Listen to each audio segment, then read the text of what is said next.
Welcome, ladies and gentlemen, to a very special Kiwi Collaborator episode on the Vinnie Eastwood Show. My very special guest joining me for the first segment is Evelyn Gilbert from Aotearoa, a widerperspective.wordpress.com. Evelyn, welcome to the program. Thank you for having me. Now, the topic for today is the current Prime Minister of New Zealand, Prime Minister, Freudian slip, of New Zealand, John Key, and his banking past and who he really is and what have you, because we've elected him twice already. When I say the we, I mean the sheep, who are stupid enough to vote for somebody who they don't know or have any clue what the hell their back record is. So what we want to do is give the New Zealand public a full background check. Okay, like if you ever wanted to get an employee or something of that nature to do something for you, you better find out what the hell their background is. And today we're going to be looking at some of the background elements of who this man John Key in fact actually is. Evelyn, would you like to take it away? John Key is a man who started here in New Zealand as a foreign exchange trader, and he has basically made his whole career from round about 86 all the way to 2001 in the foreign exchange, but not just the foreign exchange, which is basically, buying and selling different currencies and making a profit. But what he was also very good in, and what he did from almost day one, in fact, in the first 2 months of his employment at the Bankers Trust Bank here in New Zealand, he was very active in the then nascent derivatives trade. And he grew his career basically on the derivatives that were used in foreign exchange, which really is just gambling. So that's what he's been doing his career before he came back, or you could say sent back, to do a stint as a politician in a high position. In fact, he made it a condition that if he came back to do politics here, he didn't want to start as a backbencher, work his way up. He wanted to be put up front straight away. Vincent. Well, what kind of personality type are we talking about here?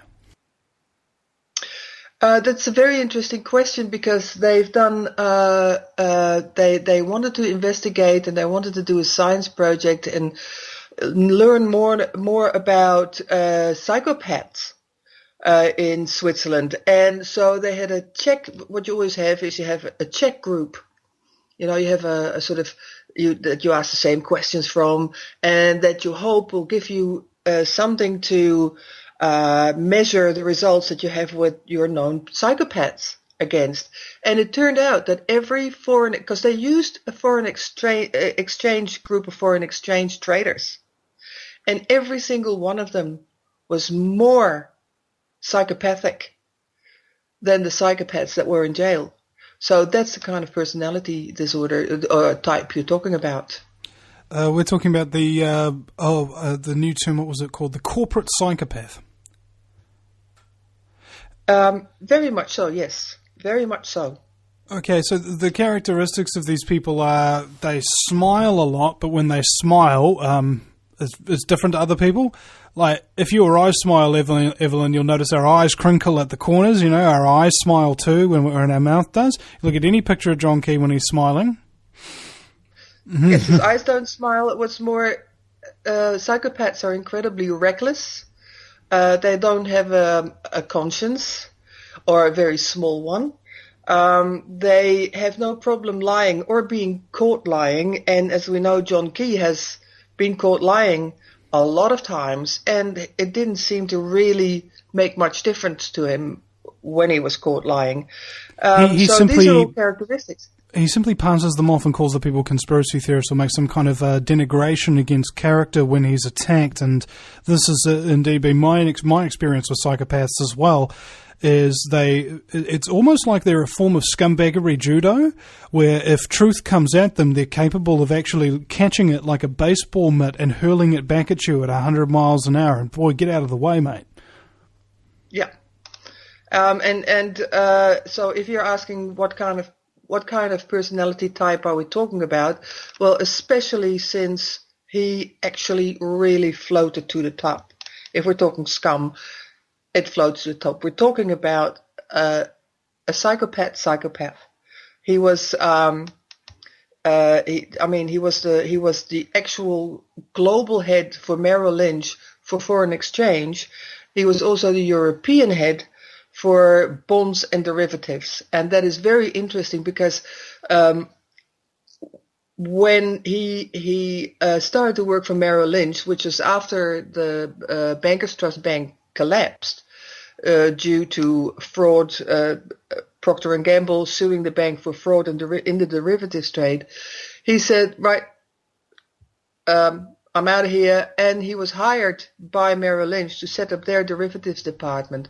And the Merrill Lynch is an American bank, and he basically set up the London branch of Merrill Lynch for the derivatives and bonds trade. And they did that in the late 90s because you could do much more what would be considered fraudulent trading in the United States. It was legal in London. So that's where he got his. Oh, you got a Penny Bright's.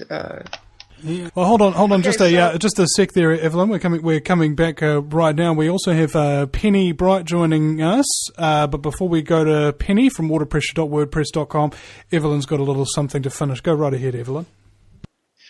Okay, so John Key was sent to London to set up the Merrill Lynch Bonds and Derivatives Department in Europe, and they did so in London because London is far more deregulated than the United States with regards to banking and foreign exchange trading and derivatives trading.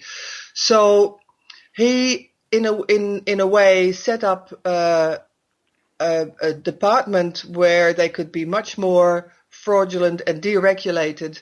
And not only did he do that, he was then sent to Ireland to set up a branch there as well, because they had a lot of tax cuts, they had a lot of incentives for banks to come over, and as a part of that, he helped Ireland become, for a moment, very, very rich, but now also very, very poor.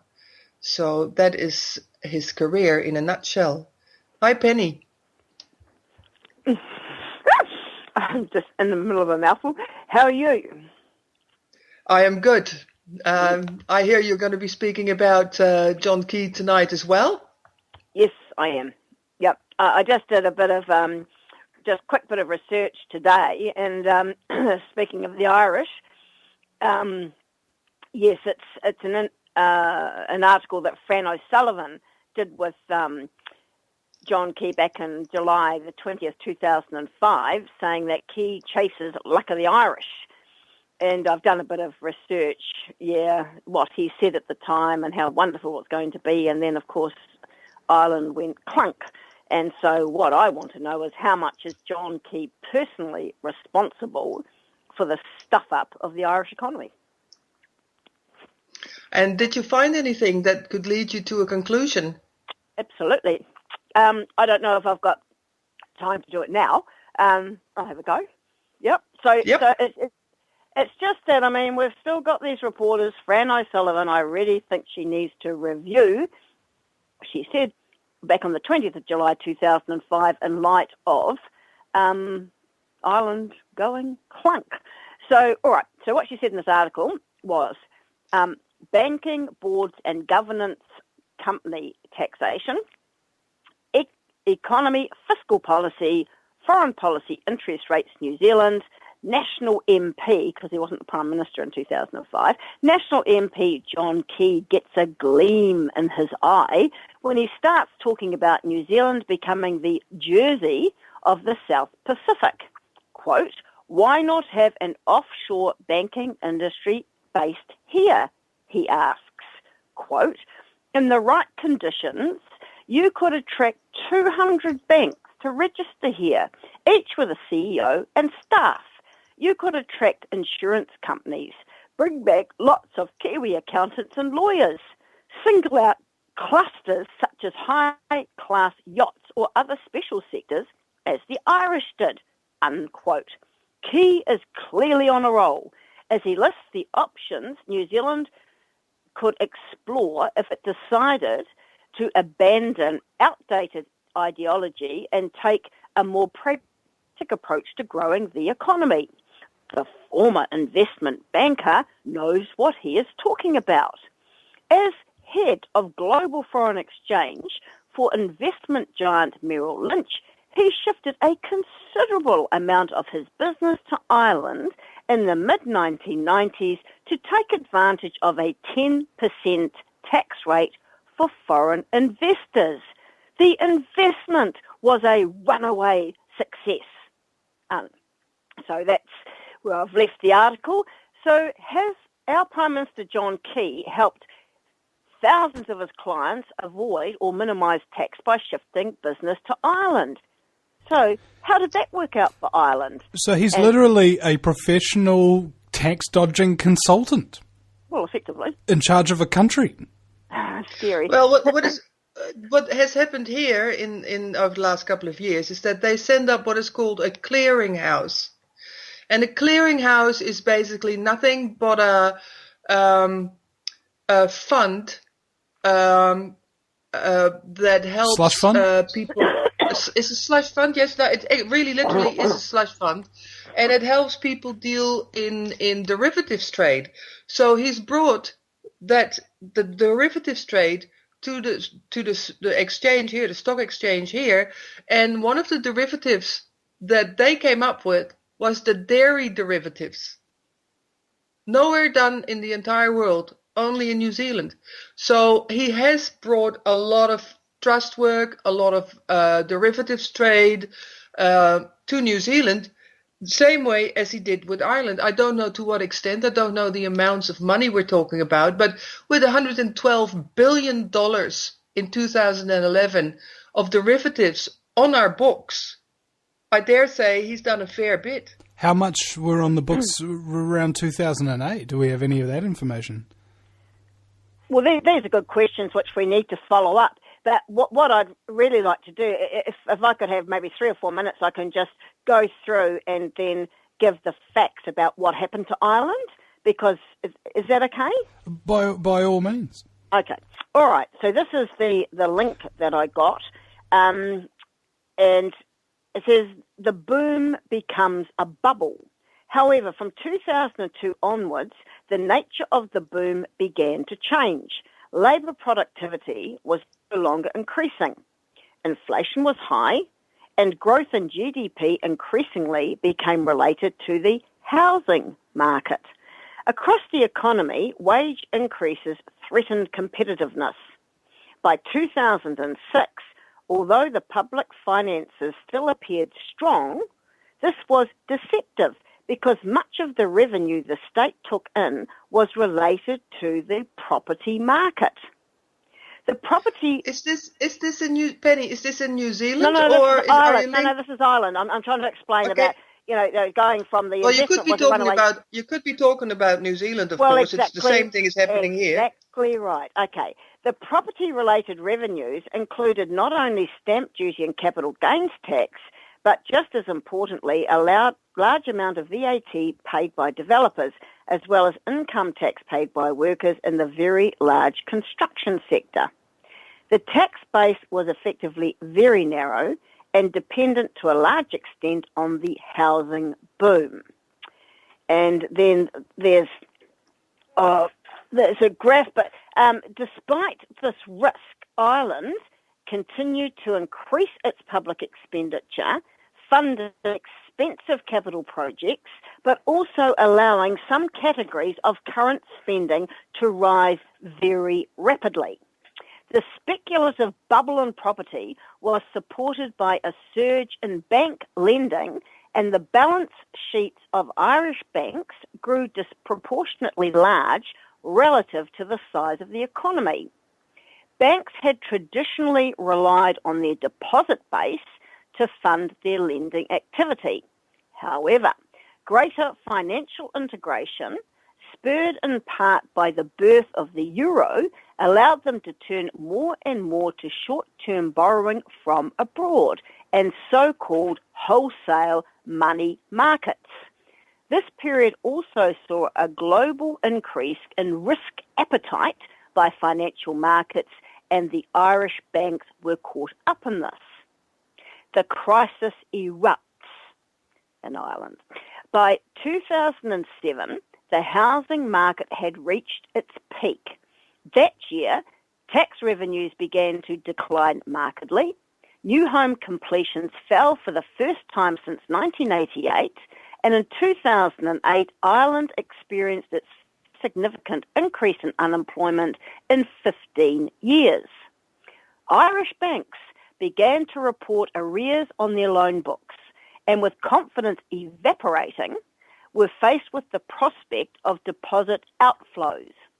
At the same time, short-term interbank lending, on which Irish banks had become heavily reliant for their funding, became difficult to access due to the international financial crisis.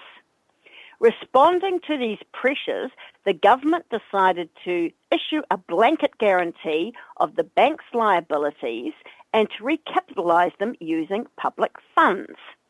The large cost of these measures further exacerbated the structural budget deficit which the housing market collapse had revealed. The bank debt was added to an already significant budget deficit, causing international investors to question the sustainability of Irish sovereign debt.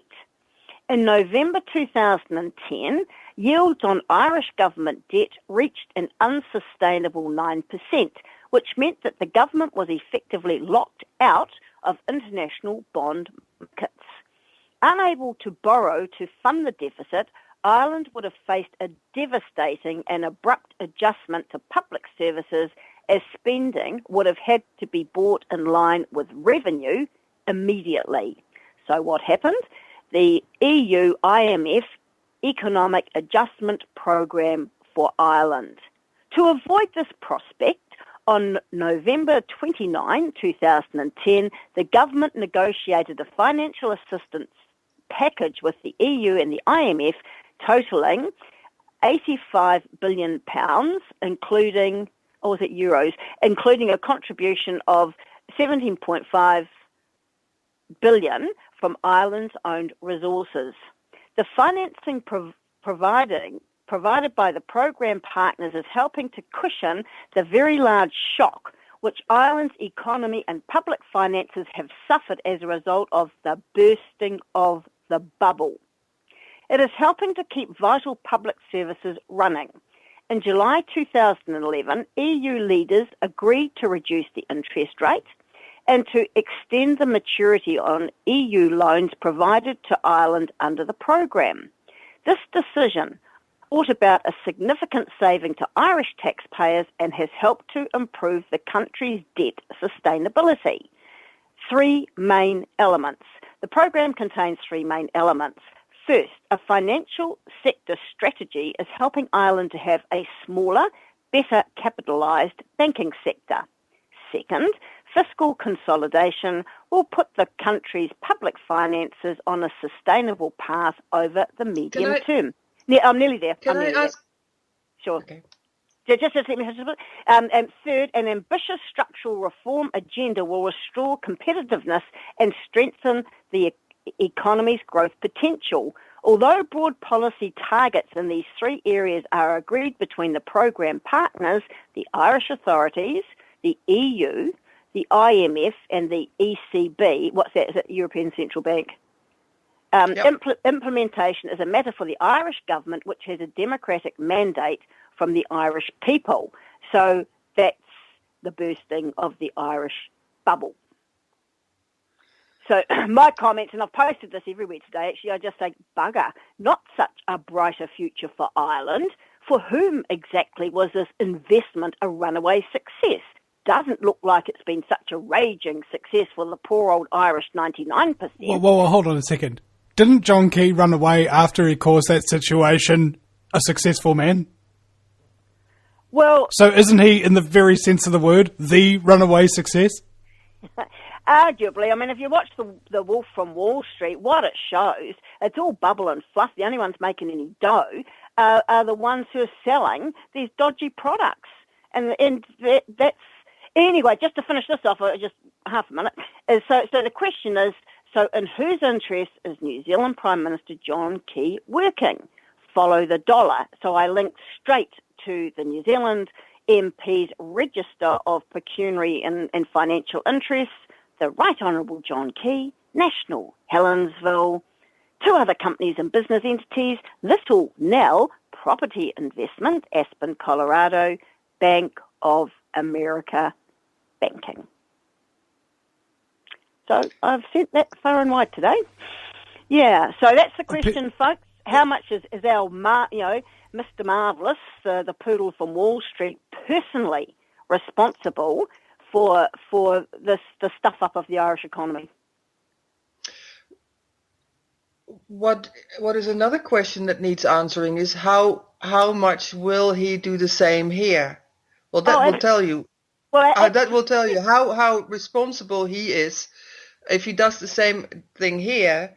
And what I know from the Cullen Fund, for example, last year it got a prize for being the most innovative pension or whatever fund, national fund, and that tells me that they're dabbling in instruments. They know nothing about financial instruments, and that's 19 billion.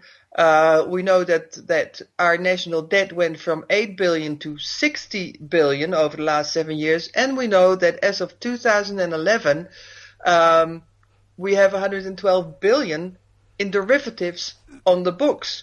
And this is like the financial equivalent of that scene in the movie The Mummy where they start to open the Book of the Dead and they go, "No, you don't know what you're playing with." Well, the question is, that's the thing, is to ask these questions. But, as you know, Ev, back in 2008, here's me trying to take a private prosecution against John Key to show that he's an insider trader over Transrail, which he was. And, the fact is that he's just brought his Wall Street ways with him. And when you see that film, The Wolf of Wall Street, I just couldn't believe it. It was no rules, no laws, no regulations, no ethics, no morals. It's absolute just market madness, free market capitalism at its literally most debauched. And these people are not used to anybody holding them account. And so this is a big deal. These questions, these hard questions, need to be asked. Well, I've put it out there today. I've sent it directly to John Key, to National Party cabinet ministers, to MPs across the different parties, to all various mainstream media, key reporters, including Fran O'Sullivan. And I think Fran needs to do the right thing here. She needs to now follow up from her 2005 story. What happened, John Key? What went wrong? And how much are you personally responsible? Did you know that in 2012, John Key went to London? He went to Europe. He signed us on in a new treaty with NATO. A new, not just a little bit elaboration on the old one, a brand spanking new treaty that we know nothing about. But he also went to visit London and the then governor of the Bank of England. Sorry, Karen. This guy, let me just break this down for you, ladies and gentlemen. We're talking about a henchman, an economic hitman of the highest level. As in, we're talking about the right hand of the financial elite here. Oh, we need to do this? Let's send this guy in, Hey, have you ever seen Pulp Fiction? Where they accidentally shoot a guy in the face and they need somebody to come and clean it up and do all the business that everybody else is panicking and just really can't do? Because they're not a psychopath and they've got a conscience and they think about stuff before they do it? Well, you do have to ask, why did John Key go from Wall Street to Molesworth Street in Wellington? And when you look at what he's done since he's been in power, particularly since he's been in power, the closeness of the ties with the United States it's really scary. And where does he get his mandate? All this, it's not just the closer ties with the banksters, but the whole military industrial machine tying us closer to NATO, etc. Well, when did the people of New Zealand say, yeah, that's what we want? Well, as I said, Penny, the last time John Key had a mandate date was with John Banks in a cafe. All right, so we'll be right back, ladies and gentlemen. Don't you go anywhere. Hold on to your popcorn and your low-tax cigarettes. We'll be right back.